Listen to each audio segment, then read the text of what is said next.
This episode is brought to you by Redfin. You're listening to a podcast, which means you're probably multitasking. Maybe even scrolling home listings on Redfin, saving homes without expecting to get them. But Redfin isn't just built for endless browsing. It's built to help you find and own a home. With agents who close twice as many deals, when you find the one, you've got a real shot at getting it. Get started at redfin.com. Own the dream. LifeLock, how can I help? The IRS said I filed my return, But I haven't. 1 in 4 tax-paying Americans has paid the price of identity fraud. What do I do? My refund, though. I'm freaking out. Don't worry, I can fix this. LifeLock fixes identity theft guaranteed and gets your money back with up to $3 million in coverage. I'm so relieved. No problem. I'll be with you every step of the way. 1 in 4 was a fraud-paying American.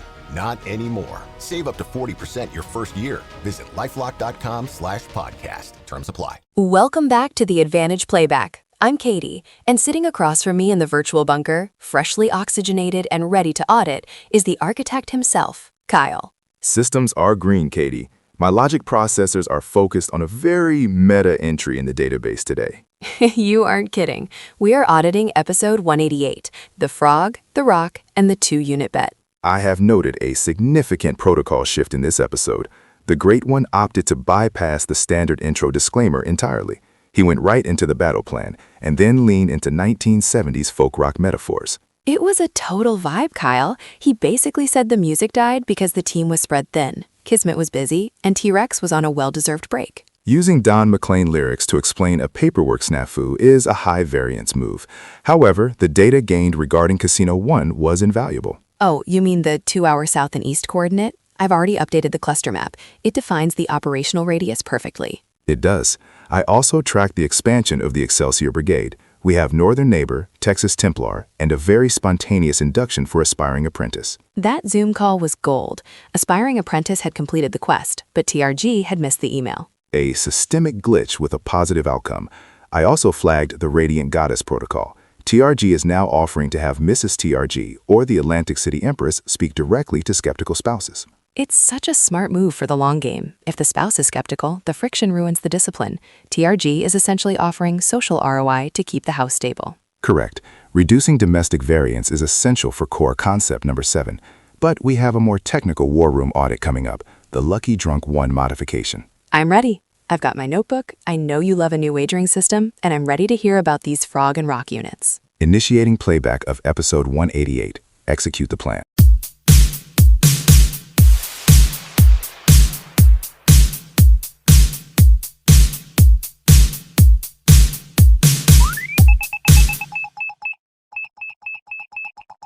I am still smiling about that aspiring apprentice induction. It was a breakdown in standard communication protocols that resulted in a high-value moment. He didn't just ask a question, he proved he was an operator by tracking down Casino 2. Correct. But the logic shift that followed is what I have flagged as a trust node audit. TRG addressed the reluctant spouse variable. And let's be honest, being skeptical of a guy on the internet is actually the smart move. Affirmative. In any other context, we would call that sound cybersecurity.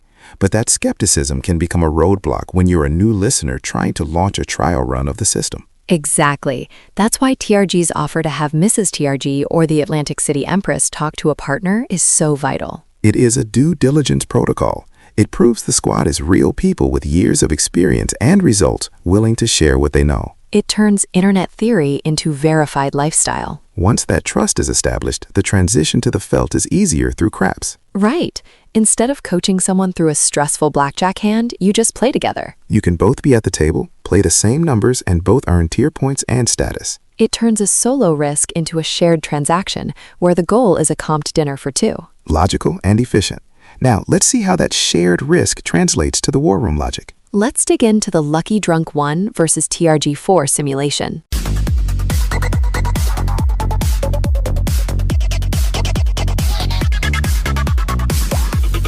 All right, let's talk shop. The War Room just got a major software update thanks to an Excelsior Brigade member. Correct. We are auditing the Lucky Drunk 1 modification to the TRG4 wagering system. TRG admitted that while Win More, Keep More is a powerhouse, it has a tiny leak on the regressive side. He had been seeing it, and Lucky Drunk confirmed it in the Slack virtual VIP lounge. and they both had the same idea for solving it. Great minds think alike, Katie. The logic is sound. In a standard TRG4 recovery, a loss on the second step after a win wipes out that win entirely. Lucky Drunk proposed an increase of 1/2 the amount just won instead of the 2-unit jump. It protects half of that previous win, so you aren't constantly starting back at zero. I have reviewed the simulation data. In 300 table tests, Lucky Drunk 1 outperformed TRG4 across the board, winning more on winning tables and losing less on losing tables. So it's a total win, right? We all switched to Lucky Drunk 1 today. Negative. We have to account for the stackanomics of things, as TRG would say, or the physical friction of the real world.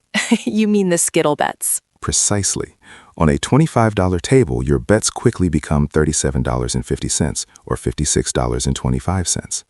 This requires a messy combination of green, red, pink, and white chips. TRG noted that while the CPU doesn't care about the math, a live dealer is going to get annoyed real fast. It slows the game velocity and complicates every blackjack, double, or split. We want the dealers as allies, not adversaries. Correct. Unless you are Gabriel, who is famous for his Skittle bets, the operational cost of the mess might outweigh the mathematical gain for the average player. My read on Gabriel is that he doesn't mind a bit of dealer drama, or drama in general. This is the classic battle, theoretical perfection versus real-world playability. I prefer the precision of the math, but I acknowledge the risk of dealer friction. Well, let's see if we can find a middle ground in a moment of Koncepts. Transitioning to the twilight zone of the mind.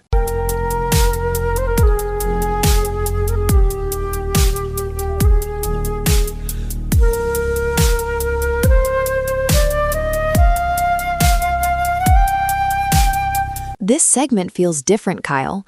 TRG admitted he recorded this 4 different times because he couldn't get the tone right. But I feel like that mental difficulty is what these segments are all about. I know it made me stop and think. It was a high-level cognitive struggle. He was attempting to synthesize core concept number 7 with wisdoms 15, 37, 85, 86, and 87, and his own understanding and application of them. It all started with that 24-hour bug he caught from the grandkids that hit him shortly after he got to Casino 1. Correct. He accepted a comped room and used his match bets, but physical illness prevented the expected play. He initially called it a crook move, taking the value and running. I usually get how that lyric fits. I even have a hero hat from the merch store. But as he processed it, he realized crook wasn't the correct designation. He was describing the difference between an operator and a tourist. I love that distinction. A tourist just consumes the perk without respecting the relationship. An operator understands that owning the transaction means protecting the next transaction. That's why he did the damage control text to his host, Bubba. Precisely. He prioritized the 20-year relationship over a short-term win of a free room. He even went back for makeup sessions to balance his theoretical loss for the property. That is the hallmark of an operator.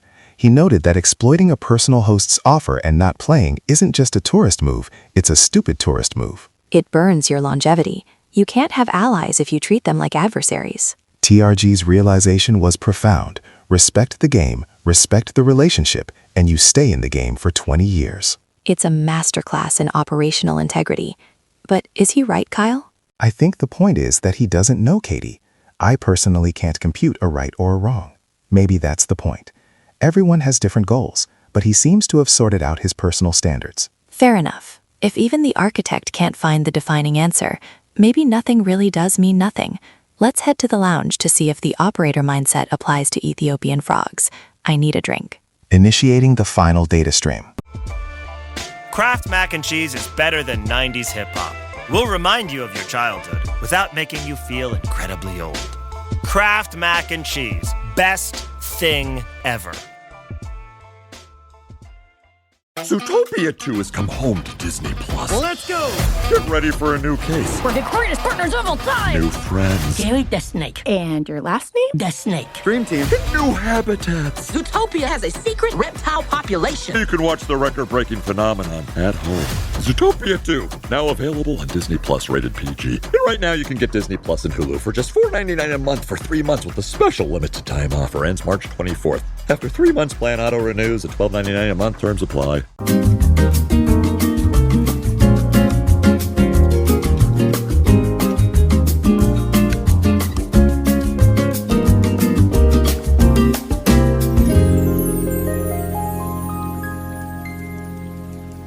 Welcome to the most must-listen segment in this very unique episode of the Advantage Playback, the virtual VIP lounge. The lounge is currently optimized for East African data streams. I see you've got the Ambo Mineral Water, straight from the Ethiopian highlands? Correct. Naturally carbonated by volcanic thermals. It is the only logical choice for today's story. Well, I'm drinking a leaping lizard. It's neon green, it's citrusy, and it's a tribute to the frogs of Ethiopia. I have audited the newest listener demographics. TRG was genuinely perplexed by the squad presence in Ethiopia. He actually said the only thing they're betting on there is hitting a frog with a rock. He was joking and admitted his ignorance, but it's a culturally narrow assumption, as Ethiopia has a structured national lottery and a growing sports wagering market. But the punchline from the Radiant Goddess was the absolute best. Affirmative. When TRG questioned the frog-rock economy, she didn't miss a beat. She told him, if you miss the first frog, the next bet is 2 units. Even if they are in the middle of a desert, the household is running TRG 4. Win more, keep more. It proves that the wagering process is a universal constant, and shows why you couldn't use Lucky Drunk 1. How do you bet 1.5 rocks? Whether it is a $25 blackjack hand or a rock thrown at a pond, you must manage the regression. It was such a fun, quirky ending to an episode that started with a paperwork snafu and included a new wagering system. Agreed. But before we adjourn, we must execute the compliance protocols. If you or someone you know has a gambling problem and wants help, call 1-800-GAMBLER.